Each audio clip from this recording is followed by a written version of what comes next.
దేవుడు బాధపడిన మొదటి సందర్భం ఏంటి తెలుసా?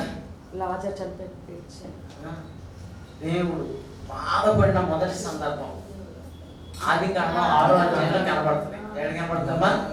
6వ అధ్యాయములో చూస్తే నరులను చేసిన హృదయంలో నొచ్చుకున్నాడట. ఎందుకు నొచ్చుకున్నాడు? 6వ అధ్యాయం చూడండి, 6వ వచనం చదువుదాం. తాను భూమి మీద నరులను చేసినందుకు సంతాపం ఉంది, తన హృదయంలో నొచ్చుకున్నాడట. నొచ్చుకున్నాడంటే బాధపడ్డాడు. ఎందుకు ఈ భూమిని చేశాను, ఎందుకు ఈ మనసును సృష్టించాను, అనవసరంగా చేశాను, తలకి తెచ్చుకుంటున్నాను అని హృదయంలో బాధపడ్డాడు. అర్థమైందా ఆ మాటకి అర్థం? చాలా బాధపడితే కానీ ఆ పదం రాయదు. సంతాపం పొందాను. ఏమొందాను? సంతాపం పొందాను అనే పదం ఎప్పుడు వాడతారు? ఎవరైనా చనిపోతే వాడతారు. సంతాన సభ అంటారు. అంటే ఒక వ్యక్తి చనిపోతే అవునా ఎంత బాధపడతామో అంతలాగా దేవుడు బాధపడ్డాడట. ఎందుకు బాధపడ్డాడంటే 5వ వచనం ఉంటుంది చూడండి. 5వ వచనం, నరుల చెడుతనం భూమి మీద గొప్పదనియు వారి హృదయం యొక్క తలంపులలోని ఊహంతయు ఎల్లప్పుడూ కేవలము చెడ్డదనియు యెహోవా చూచి. ఏంటంటే చెడ్డది? నరులలో ఊహ, తలంపులు, ఆలోచనలు. మనిషి అట రోజుకి అలా కూర్చున్న 10,000 తలంపులు తలుస్తారట. ఏంటండి? అలా తిరుగుతూ ఉంటాయి, ఆలోచనలు అలా తిరుగుతూ ఉంటాయి. మనం ఖాళీగా కూర్చున్నాం, ఒక్క మాట మాట్లాడకపోయినా ఆలోచనలు మాత్రం అలా తిరుగుతూ ఉంటాయి. అర్థమైందండి? సో 10,000 ఒకటి కాదు, రోజులో 10,000 ఆలోచనలు కనీసం చేస్తుంటామంట. మంచి కావచ్చు, చెడే కావచ్చు, 10,000 ఆలోచనలు బ్రెయిన్ ఆలోచన చేస్తా ఉంటుంది. మరి ఆలోచనలు ఎన్ని చెడ్డ ఉంటాయా? ఉండవా? అన్నీ మంచివేనా? అన్ని నీతిగానే ఉన్నాయా? అన్ని దేవునికి ఇష్టమేనా? సో మనుషుల హృదయ ఆలోచనలు చెడ్డవు ప్రియమైనదేమో. సో ఆ ఆలోచనలు మార్చడానికి యేసయ్య ఈ లోకానికి వచ్చారు. హల్లెలూయా. యేసు ప్రభువు ఎందుకు వచ్చారు? ఆలోచనలను మార్చడానికి యేసయ్య ఈ లోకానికి వచ్చారు. ఆ మాటే నూతన నిబంధనలు మనం చదువుకోవచ్చు. లోకాసువార్తలోకి రండి, 2వ అధ్యాయము 34వ వచనం చూడండి. 34వ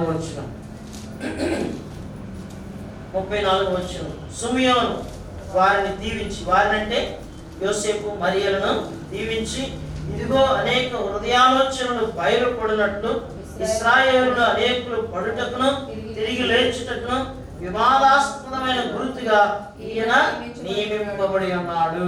ఏమన్నా అన్నాడండి సిమియోను? సిమియోను అంటే పాస్టర్ గారు దగ్గరికి యేసు ప్రభు వారు 8వ రోజు బాలుడు అనమాట, 8వ రోజు శిశువు అనమాట. శిశువును తీసుకుని పేరు పెట్టించడానికి, సున్నతి చేయించడానికి, ప్రభువు ప్రతిష్ఠించడానికి దేవాలయానికి తీసుకెళ్తారు. దేవాలయానికి తీసుకెళ్ళినప్పుడు సిమియోను యేసు ప్రభు వారిని చేతుల్లోకి ఎత్తుకొని, నాదా ఇప్పుడు నీ దాసుని సమాధానంగా పోనిస్తున్నావు, చాలు నా బ్రతుక్కి, నేను రక్షకుని కళ్ళారా చూశాను, ఇంతకంటే గొప్ప అచీవ్మెంట్, గొప్ప ఆనందం ఇంకేమీ ఉండదు అని దేవుని స్తుతించి, తర్వాత యోసేపు మరియను దీవించి యేసు ప్రభువు విషయంలో గొప్ప మర్మాన్ని, గొప్ప ఆలోచనను చెప్తున్నాడు. ఏమని చెప్తున్నాడు? ఇదిగో అనేక హృదయాలోచనలు బయలుపడినట్లు. హృదయంలో ఏముంటుందమ్మా? ఆలోచన. బయటికి చేసింది కనబడుతుంది, కానీ ఆలోచన చేసింది మాత్రం ఎవరికి కనబడదు. నువ్వు అలా కూర్చుని ఏం ఆలోచన చేస్తున్నావో ఎవరికి తెలియదు. ప్రియమైనదిగా ఆ ఆలోచనలు ఏంటో దేవుడు తెలుసు. మనం ఆలోచన చేసేది దేవుడు తెలుసు. అందుకే భక్తుడు దావీదు అన్నారు, మాట నా నోట రాకమునిపే నేనేం మాట్లాడతా నీకు తెలుసు. అన్ని దేవుడు తెలుసు. అర్థమని ఆయనకి మరుగైనది ఏమీ లేదు. ప్రియమైనదిగా తీర్పు రోజునట ఆలోచనలకు కూడా దేవుడు తీర్పు తీరుస్తాడట. మనం చేసిన వాటికే కాదు, అవునా, దేవుడు మంచి వాటిని చెడ్డ వాటిని తీర్పులోని తెస్తాడు. అదే సమయంలో మన ఆలోచనలకు కూడా తీర్పులో తెస్తాడట. అర్థమండి? కొన్నిసార్లు మనకి ఎవరి మీద కోపం ఉంటుంది, చంపేయాలని అనుకుంటాం, కానీ లోపల ఆయన చచ్చిపోతాడు. కానీ నువ్వు చంపేయాలని అనుకున్నావు కదా, అందుకే దేవుడికి తీర్పు తీరుస్తాడు. నువ్వు చంపవలసిన అవసరం లేదు, నువ్వు చంపేయాలనుకున్నావు కోపంతో, అవునా, కానీ యాక్సిడెంట్ అయి చచ్చిపోయాడు, లేకపోతే హార్ట్ అటాక్ వచ్చి చచ్చిపోయాడు, కానీ నువ్వు చంపాలనుకున్నావు కాబట్టి అంతకుడివే, నువ్వు చంపకపోవచ్చు. అర్థమండి? అందుకని నీ ఆలోచన ఒకవేళ చెడ్డదైతే, అవునా, అది ఒక కార్యరూపం దాల్చకపోయినా ఖచ్చితంగా దేవుడు దానికి తీర్పు తీరుస్తాడు అన్నమాట. అందుకనే మన ఆలోచనలు ఎలా ఉన్నాయో సరి చేసుకోవడం మంచిది. సో ఏ ఆలోచన అయినా సరే, మనకు వచ్చిన ఆలోచనలు మనం అనుకుంటాం రైట్ అనుకుంటాం. నాకు తెలిసిందే రైటు, నా ఆలోచనే రైటు, నేను చదువుకున్నాను, నాకు జ్ఞానం ఉంది, నాకు నేను ఇంత అనుకుంటుంటాం. కానీ ప్రియమైన దేవుడా, ఖచ్చితంగా మన ఆలోచనలు ఏదో ఒక దురుద్దేశం ఉండొచ్చు, లేకపోతే పొరపాటు ఉండొచ్చు అలాగని. కానీ దేవుని ఆలోచన సదాకాలం నిలుచును. బైబిల్ ఏం చెప్తుంది? యెహోవా ఆలోచన సదాకాలం నిలుచును. మన సంకల్పంలో అయితే ఈరోజు అనుకుంటాం, రేపే ఆ రోజే ఫెయిల్ అయిపోతాయి, మారిపోతుంది. అవునా? గడికి ఒక ఆలోచన వచ్చేస్తుంది. కానీ దేవుని ఆలోచన అయితే సదాకాలం ఉంటుంది. కీర్తనల గ్రంథంలో ఆ మాట ఉంటుంది. చూడండి 33వ కీర్తన చూడండి. 33వ కీర్తన 10వ వచనం చదువుదాం. 10వ వచనం చదువుదాం. అన్య జనముల ఆలోచనలు యెహోవా వ్యర్థపరచును, జనముల ఆలోచనలను ఆయన నిష్ఫలముగా చేయును. యెహోవా ఆలోచన సదాకాలం నిలుచును, ఆయన సంకల్పములు తరతరములకు ఉండును. దేవుని ఆలోచన సదాకాలము ఉంటుంది అన్నమాట. సో ఆయనే ఆలోచనకర్త. అందుకే మనం క్రిస్మస్ టైంలో ఒక వచనాన్ని మాత్రం ఎత్తకుండా ముగించు. ఏంటది? యెషయా గ్రంథం 9వ అధ్యాయము 6వ వచనం. నాతో పాటు చెప్పండి. ఏలయనగా మనకు శిశువు పుట్టెను, కుమారుడు అనుగ్రహించబడెను, ఆయన భుజముల మీద రాజ్యభారమును, ఆశ్చర్యకరుడు, ఆలోచనకర్త, బలవంతుడైన దేవుడు, నిత్యుడగు తండ్రి, సమాధానకర్త అధిపతిని ఆయనకు పేరు పెట్టబడును. 5 అంశాలు ఉంటాయి. 5 అంశాలు. ఒకటి ఏంటంటే ఆలోచనకర్త, మైటీ కౌన్సిలర్, అలాగే గొప్ప ఆలోచనకర్త అన్నమాట. సో ఆయన ఆలోచన సదాకాలం నిలుస్తుంది, ఆయన సంకల్పములు తరతరములు ఉంటాయి అన్నమాట. అర్థండి? కూల్ చేయాల్సిన అవసరం లేదు, మార్చాల్సిన అవసరం లేదు. అర్థండి? సో ఆయన ఆలోచనే సరైన ఆలోచనని మన ఆలోచనలు మార్చడానికి యేసయ్య లోకానికి వచ్చారు. హల్లెలూయా. అర్థండి? చనిపోయాడు ఒక ఆయన చంపేశారో మరి చనిపోయారో మనకు తెలియదు. ఆయన ఒక పదం ఎక్కువ వాడారు. ఎవరు? ప్రవీణ్ పగడాల గారు. భావజాలం అనే పదం వాడారు. ఏం పడారండి? భావజాలం. భావజాలం భావజాలం అంటే భావజాలం అంటే ఉద్దేశం అన్నమాట. మన ఉద్దేశాలు చెడిపోయి, ఆలోచనలు చెడిపోయి, వాటిని బాగు చేయడానికి యేసయ్య లోకానికి వచ్చారు. హల్లెలూయా. అర్థండి? మన ఆలోచనలు సరి చేయడానికి వచ్చారన్నమాట. అర్థండి? సో ఆలోచనలు, అవునా, ఎప్పుడైతే నా ఆలోచన మంచిది కాదు, దేవుని ఆలోచనే మంచిదని దేవుని వైపు తిరుగుతామో అదే మారు మనసు. ఇంతవరకు నా ఆలోచన ప్రకారం, నా జ్ఞానం ప్రకారం, నా ఇష్టం ప్రకారం జీవించాను, అన్నీ ఫెయిల్ అవుతున్నాను, దానివల్ల మనశ్శాంతి లేదు, దానివల్ల ఫలితం లేదు అని ఎప్పుడైతే మనం గ్రహిస్తామో, గ్రహించి దేవుని ఆలోచన వైపు తిరుగుతామో అప్పుడే మనకు క్రిస్మస్ వచ్చినట్టు. హల్లెలూయా. అర్థమైందండి? అప్పుడే మనకు క్రిస్మస్ వచ్చింది. మారు మనసు అంటే అదే. మారు మనసు అంటే ఏంటి? నేను కాదు, ఇంకా నా ఆలోచన కాదు, నా జ్ఞానము కాదు, నేనేం ఆలోచన చేసినా ఫెయిల్ అవుతుంది, దేవా నీ ఆలోచన నాకు దయచేయి ప్రభు అని మనం ఒక ప్రభు దగ్గరికి వెళ్తే ప్రభు మనకు ఆలోచన చెప్తాడు. నేను నీకు ఆలోచన చెప్పేదను, నీవు కోరుకోవాల్సిన మార్గం నీకు బోధించేదను, నీ మీద దృష్టి నిలుపుతాను. 32వ కీర్తన 8వ వచనంలో దేవుని వాక్యం క్లియర్ గా చెప్పింది. కాబట్టి దినాల ప్రియమైనదిగా దేవుడు ఈ లోకానికి ఆలోచనకర్తకు వచ్చాడు. అయితే కొంతమంది పడడానికి, తిరిగి లేవడానికి ఆయన వివాదాస్పదమైన గుర్తుగా ఉన్నాడు. ఎలా ఉన్నాడు? వివాదాస్పదమైన గుర్తు అన్నమాట. ఆ దినాల్లో కూడా యేసు ప్రభువారు మంచోడని కొంతమంది, చెడ్డోడని కొంతమంది. అవునా కదండి? యేసు ప్రభువారు ఎందుకు మంచోడా చెడ్డోడా? మంచివాడు. హల్లెలూయా. వాళ్ళకి ఏంటంటే కాంట్రవర్సీ వస్తుంది అనమాట. కొంతమంది యేసయ్య మంచోడు అంటారు, లేదు ఆయన చెడ్డోడు. కొంతమంది దెయ్యం పట్టినోడు అలా రోగులు ఎలా స్వస్థపరుస్తాడు, గుంటోడిని ఎలా స్వస్థపరుస్తాడు, గుడ్డోడిని ఎలా స్వస్థపరుస్తాడు, చనిపోయిన ఎలా లేపుతాడు. ఆయన దెయ్యం పట్టిన వారి మాటలు కావు. ఏమన్నారండి యేసు ప్రభువు వారి గురించి? అవి దెయ్యము పట్టిన వారి మాటలు కావు. ఆ మాట ఎక్కడ తీసి చదవండి. చూడండి 10వ అధ్యాయం యోహాను సువార్త 10వ అధ్యాయంలో చూసినట్లయితే 19, 20, 21 వచనాలు చూడండి. ఈ మాటలను బట్టి యూదులలో మరలా భేదము పుట్టెను. వారు అనేకులు, వాడు దయ్యము పట్టినవాడు, వెర్రివాడు వాని మాట ఎందుకు వినుచున్నారని మరికొందరు ఇవి దెయ్యము పట్టిన వారి మాటలు కావు, దెయ్యము గుడ్డి వారి కనులు యేసుప్రభువు ఏం చెప్పారు పై మాటలో? నా ప్రాణం పెట్టడానికి అధికారం కలదు, తిరిగి తీసుకోవడానికి అధికారం కలదు అన్నారు. ఈ మాటలు వెర్రితనంగా ఉన్నాయి. ప్రాణం పోవడమే తప్ప తిరిగి రావడం ఎక్కడ ఉండదు. ప్రభు ఏమంటున్నారు? నా ప్రాణం పెట్టడానికి అధికారం ఉంది, తిరిగి తీసుకోవడానికి అధికారం ఉందంటే ఇవి దెయ్యం పట్టిన మాటలు. మరికొందరు అంటున్నారు ఇవి దెయ్యము పట్టిన వారి మాటలు కావు. ఈ మాటలు అవునా మనుష్యుడు పలకూడదు. అర్థమని పౌలు భక్తుడు మాట్లాడాడు, నేను 3వ ఆకాశానికి ఎక్కిపోయాను, అక్కడ వచ్చింప శక్యం గారి మాటలు విన్నాను, అవి మనుషుడు పలకూడదు అంటాడు. 2 కొరింథీయులకు రాసిన పత్రికలో 12వ అధ్యాయంలో 3వ వచనంలో ఆ మాట ఉంటుంది ఒక లైన్లో, అవి మనుషుడు పలకూడదు. ఎవరు పలకూడదు? మనుషుడు పలకూడదు. మనుషుడు దేవుడు మాత్రమే పలకాల్సిన కొన్ని మాటలు యేసయ్య చెప్పారు. అప్పుడు వాళ్ళకి అది వెర్రితనంగా అనిపించింది, దెయ్యం పట్టిన మాటలుగా అనిపించింది. మనుషుడు పలికే మాటలు కాదు, ఇవి దెయ్యం పట్టిన వారి మాటలు కావు, మనుషుడు చెప్పే మాటలు కావు. మరి ఎవరు చెప్పారు? ప్రభు చెప్పారు. హల్లెలూయా. దేవుడు మాత్రమే చెప్పగలిగిన కొన్ని మాటలు ప్రభు చెప్పారు. ప్రభు ఏం చెప్పారు? ఇదిగో దేవాలయం కంటే గొప్పవాడిని అన్నాడు. అన్నాడా లేదండి? యేసుప్రభువు ఏమన్నారు? దేవాలయం కంటే గొప్పవాడిని అంటే అర్థం ఏంటి? దేవాలయంలో దేవుడు అంటాడు, ఆ దేవుడు నేనే. దేవాలయం గొప్పదా? దేవాలయం ఉన్న దేవుడు గొప్పడా? చెప్పండి, దేవుడు గొప్పోడు. మరి యేసుప్రభువు ఏమన్నారు? నేను దేవాలయం కంటే గొప్పవాడిని అన్నాడు. ఆ మాట మనుషుడు పలకూడదు. ఆ మాట ఎవరు పలకూడదు? మనుషుడు పలకూడదు. ఒక మనుషుడు పలికితే నిజంగా దేవదోషణే. మనుషులు చెప్పొచ్చు అలా నేనే దేవుడిని అని, కానీ దేవదోషణ. దేవుడు నేనే దేవుడిని అంటే దేవదోషణ కాదు. హల్లెలూయా. అందుకే యేసుప్రభువు ఏమన్నారు? దేవాలయం కంటే గొప్పవాడు అన్నాడు. సో ఆయన మాటలు మనుషుల మాటలు కాదు, దెయ్యములు పట్టిన వారి మాటలు కావు, వెర్రి మాటలు కావు ప్రియమైనది. సో దేవుడు మాత్రమే పలకగలిగిన మాటలు ప్రభు చెప్పారు అంతే, అందులో సందేహమేమి లేదు. విశ్రాంతి దినం కంటే గొప్పవాడిని అన్నాడు, రాజుల కంటే గొప్పవాడిని అన్నాడు, ప్రవక్త కంటే గొప్పవాడిని.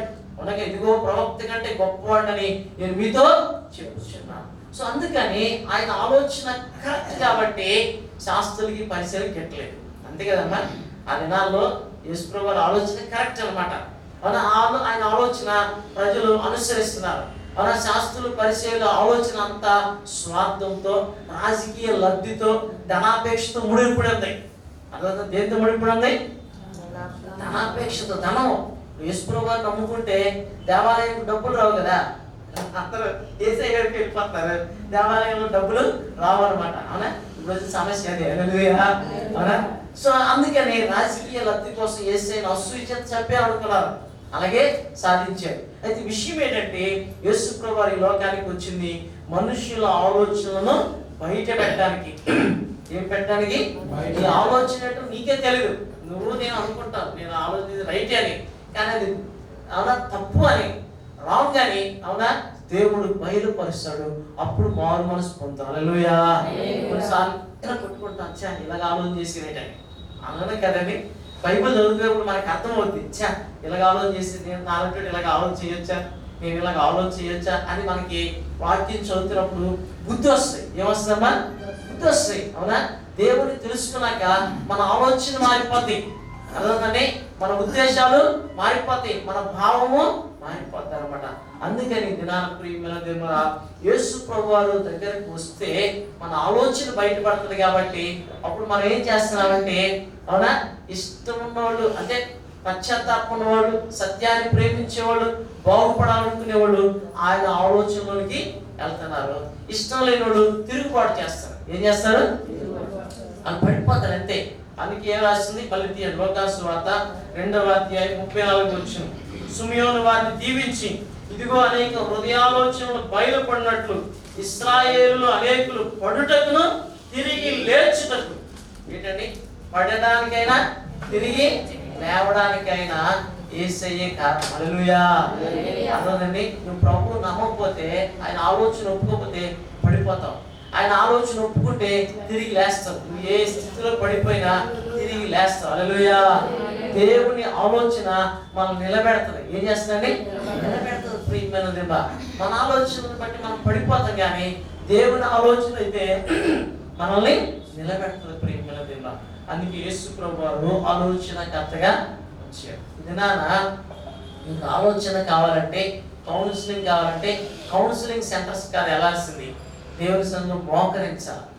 మనం న్యాయాధిపతుల గ్రంథం చదివితే 5వ అధ్యాయంలో 15వ వచనంలో ఒక మంచి మాట ఉంటుంది. ఆఖరి 2 లైన్లు చూస్తే ఈ మాట ఉంటుంది, జబ్బులు వీళ్ళ కాలువల యొక్క జనుల గట్ట గొప్ప ఆలోచనలు వచ్చాయట. ఏ ఆలోచనలు వచ్చాయి? గొప్ప ఆలోచన. ఎక్కడ?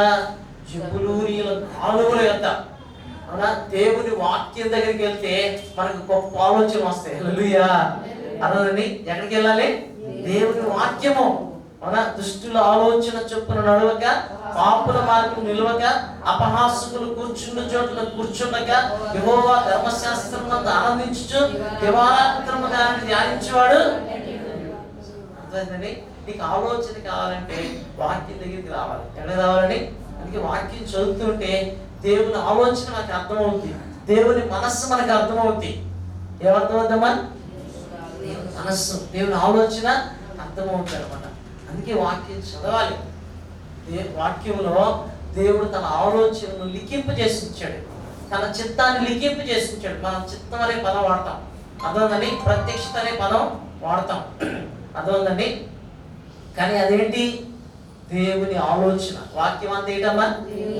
దేవుని ఆలోచన, దేవుని మనస్సు, దేవుని చిత్తం అనమాట. అందుకని వాక్యం చదువుతుంటే ఆయన ఆలోచన మనకు అందుతుంది, అర్థమైందండి? వాక్యం చదువుతున్నప్పుడు ఏమవుతుంది? ఆయన ఆలోచన మనకు అందుతుంది, ఆయన ఆలోచన మనకు అర్థమవుతుంది. అప్పుడు ప్రియమైనదిగా దానికి తగ్గట్టుగా మన ప్రవర్తనను, మన ప్లాన్స్ని డిజైన్ చేసుకుంటాం, అర్థమైందండి?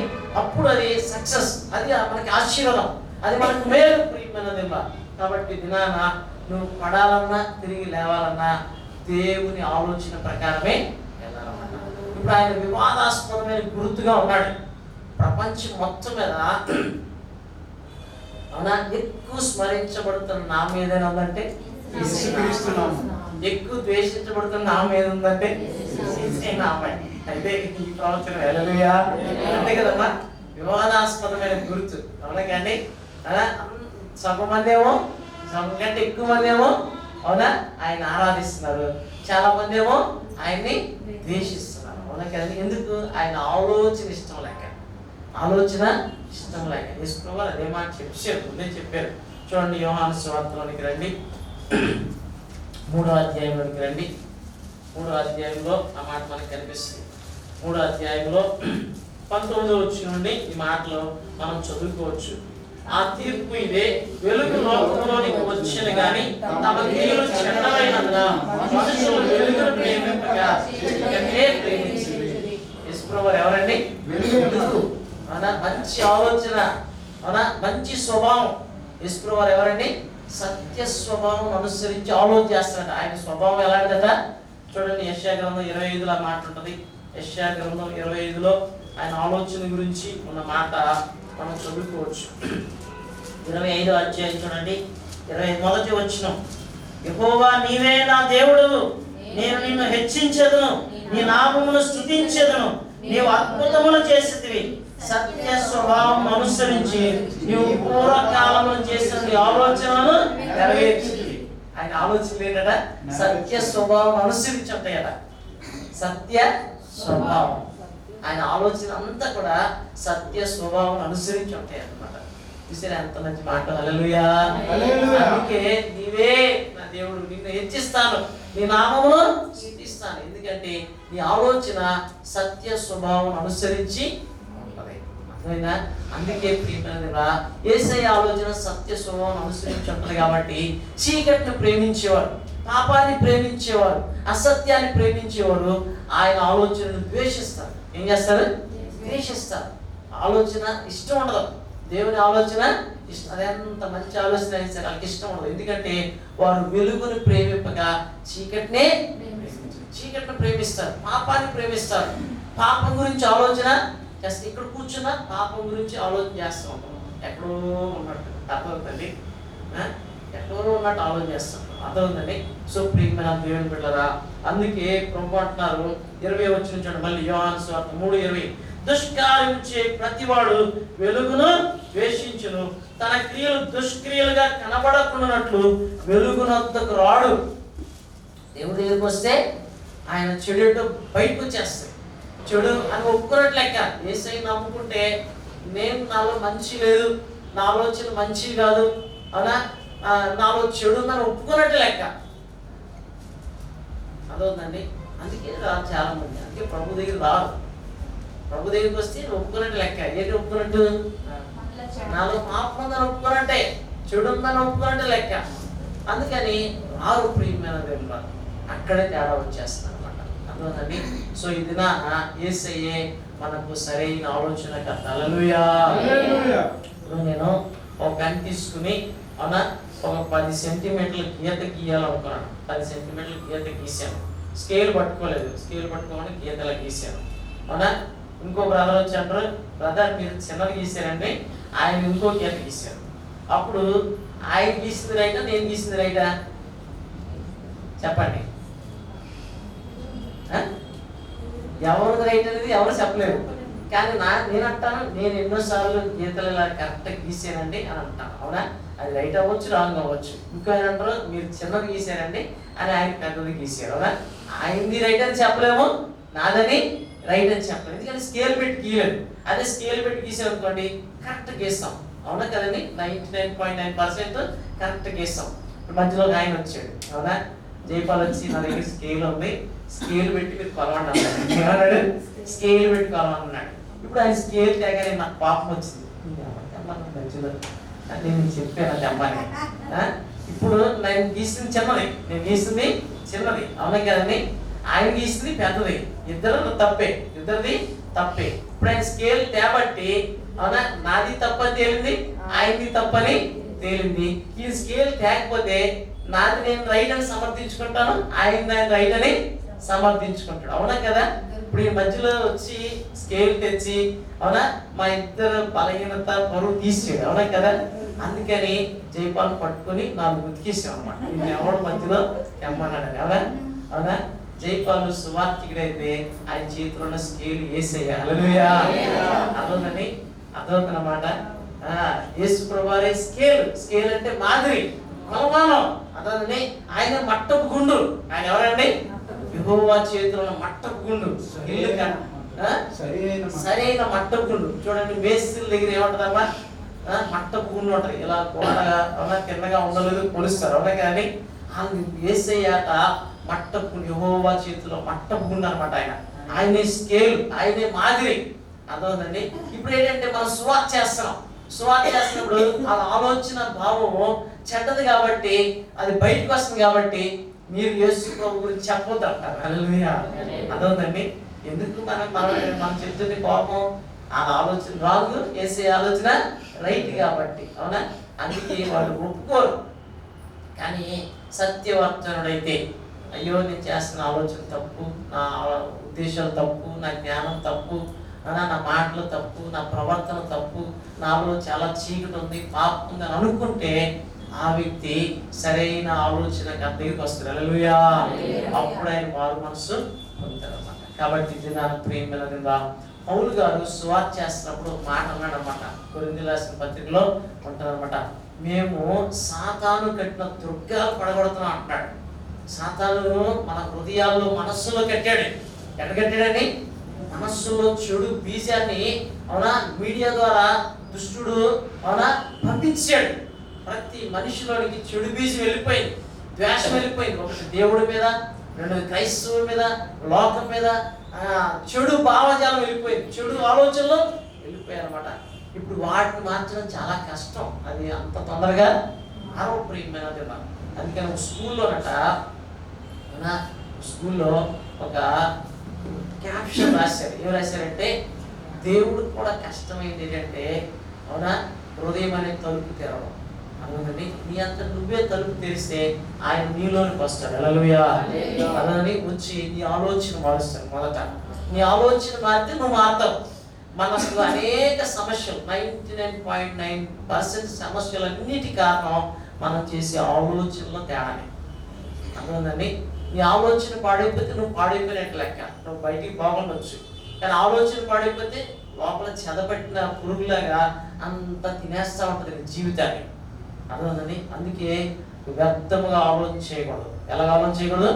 వ్యర్థమైన ఆలోచన చేయకూడదు. ఇష్టానుసారంగా ఆలోచన చేయకూడదు. According to the word of God, దేవుని వాక్యానికి అనుగుణంగా దేవుని చిత్తానుసారంగా ఆలోచన చేస్తే అది సదాకాలం నిలుస్తుంది. హల్లెలూయా. కాబట్టి ప్రియమైన యేసు ప్రభువు ఈ లోకానికి వచ్చింది ఎందుకంటే మన ఆలోచనలు బయటికి చూపించి, తన ఆలోచన మనకు తెలియజేసి, తన ఆలోచన చొప్పున మనల్ని నడిపించి మహిమలో చేర్చుకోవడానికి. హల్లెలూయా. అదేనండి 73వ కీర్తనలో 25వ వచనంలో భక్తుడిని ఆశాపంటాడు, నీ ఆలోచన చేత నన్ను నడిపించదు, తరువాత మహిమలో చేర్చుకోదు. ఏమన్నాడండి? 73వ కీర్తన 24వ వచనం. అవునా? నీ ఆలోచన చేత నన్ను నడిపించదు, తరువాత నీవు నన్ను చేర్చుకొందువు, ఆకాశమందు నీవు తప్ప నాకు ఎవరున్నారు, నీవు ఉండగా నాకు లోకం ఏది అడగలేదు. హల్లెలూయా. నీ ఆలోచన చేత నన్ను నడిపించదు. దేవుని ఆలోచన చేత నడిపించేవాళ్ళు మహిమలోనికి చేర్చబడతారు. దేవుని ఆలోచన చేత నడిపించబడిన వాళ్ళే దేవుని ఎక్కువ స్తుతిస్తారు. అలా దేవుని స్తుతించరు. ఎవరు దేవుని స్తుతిస్తారట? దేవుని ఆలోచన ప్రకారం. చూడండి 16వ కీర్తనలో 7వ వచనంలో భక్తుడికి దావీదు అంటాడు, నాకు ఆలోచన కర్త అయిన యెహోవాను స్తుతించెదను, రాత్రి గడియల్లో నా అంతరంగిని నాకు బోధించదని, సదాకాలం నేను యెహోవా యందు నిలుపుచున్నాను. కాబట్టి దినం నుంచి ఆయన ఆలోచన కోసం కనిపెట్టాలి. దేనికోసమ్మా? ఆలోచన.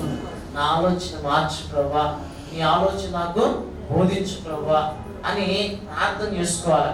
అప్పుడు దేవుడు, అది చిన్న విషయమైనా పెద్ద విషయమైనా, అర్థం చిన్నదైనా పెద్ద ఏ విషయమైనా సరే ఎవరిని ఆలోచన అడగాలి? యెహోవాని ఆలోచన అడగాలి. యెహోవాని ఆలోచన అడగకుండా సోది చెప్పించుకోవడానికి వెళ్ళకూడదు. అర్థందని ఎక్కడికి వెళ్ళకూడదు. దేవుని వాక్యం దగ్గరికి వెళ్ళాలి. ఆయనే మనకు ఆలోచన చెప్తాడు. ఎందుకంటే ఆయన ఆలోచన కర్తగా పుట్టాడు. హల్లెలూయా. మన ఆలోచన అర్థమైంది బాబు? అంతేనా? అంతేనా? హల్లెలూయా. హల్లెలూయా. అందుకే ఏ విషయంలో అయినా, అవునా, మనకి ఆలోచన కావాల్సి వచ్చినప్పుడు స్థిర మనసుతో ప్రార్థన చేయడం నేర్చుకోవాలి. స్థిర మనసుతో ఏం చేయాలి? ప్రార్థన చేయాలి. ప్రభా నాకు ఆలోచన చెప్పు, నాకేం తోచుబడి కావట్లేదు. అవునా? You don't know what to do, just ప్రే. అంతే. నీకు ఏం చేయాలనే పరిస్థితి లేనప్పుడు, అవునా, ఏం చేయలేని పరిస్థితి వచ్చినప్పుడు ఏం చేయాలి? ప్రార్థనే చేయాలి. అంతే, ప్రార్థన చేయాలి. వాక్యం చదువుతుంటే అప్పుడు మనకు ఆలోచన వస్తుంది అన్నమాట. దేవుడు మనకు ఆలోచన ఇస్తాడు. ఇంకొక మాట చదువుకుని ప్రార్థిస్తున్నాం. యెషయా గ్రంథంలోనికి రండి. 28వ అధ్యాయం 29వ వచనంలో నాతో పాటు ఈ మాట చెప్పండి. ఆఖరి లైన్లో ఉన్న మాట, ఆశ్చర్యమైన ఆలోచన శక్తియు అధిక బుద్ధియు అనుగ్రహించువాడు ఆయనే. మళ్ళీ చెప్పండి, ఆశ్చర్యమైన ఆలోచన శక్తియు అధిక బుద్ధియు అనుగ్రహించువాడు ఆయనే. మంచి మాట. అందుకని యవనస్తులేటి, పిల్లలేటి, పెద్దోళ్ళేటి అందరికీ ప్రతి నిమిషం ఒక ఆలోచన వస్తానే రోజు ఏదో ఒక ఆలోచన చేయాలి. ఆ ఆలోచన సరిగ్గా ఉండాలంటే వాక్యం సరిగ్గా వినాలి, చదవాలి. మన దేవునికి అవకాశం ఇవ్వాలి. అప్పుడు మనం ఆలోచన చేసినప్పుడు దావీదులాగా ఆలోచన చేస్తాం. ఇంకా దావీదు ఏం చేశాడు? నా హృదయానుసారం దేవుడు చెప్పాడు కదా. దేవుడు ఏదైతే ఆలోచన చేస్తాడో కరెక్ట్గా దావీదు అదే ఆలోచన చేస్తాడు. ఎందుకంటే దేవుడితో సహవాసం చేస్తున్నాడు కాబట్టి, దేవుని వాక్యం ధ్యానిస్తున్నాడు కాబట్టి. అవునా? అందుకే దేవుని ఆలోచన దావీదు ఆలోచన ఒకేలాగా ఉంది. మరి మన ఆలోచన అలాగే ఉందా? మీరు ఎప్పుడైనా సరే ఈసారి నుంచి ఏ విషయం డెసిషన్ తీసుకున్నప్పుడు నాకు వచ్చిన ఈ ఆలోచన దేవుని వాక్యం ఆమోదిస్తుందా లేదా, దేవుడు ఒప్పుకుంటాడా లేదా అనేది ఆలోచన చేయండి. అప్పుడు మ్యాచ్ అయిందనుకో, అప్పుడు నువ్వు భక్తిలో ఉన్నట్టు లెక్క, ట్రాక్ మీద ఉన్నట్టు లెక్క. దేని మీద ఉన్నట్టు లెక్క? ట్రాక్. అవునా? సరైన దారిలోనే ఉన్నట్టు లెక్క. లేకపోతే తేడా ఉందని అర్థం. అందుకని ఈ రోజు నుంచి, అవునా, నా ఆలోచన కాదు ప్రభా, నీ ఆలోచన చేత నన్ను నడిపించుకోవాలని ప్లాన్ చేస్తారా? చెప్పండి. చేస్తే క్రిస్మస్ జరిగినట్టే, లేకపోతే క్రిస్మస్ జరగల. అలానండి పండగ క్రైస్తవులాగా ఉంటాం.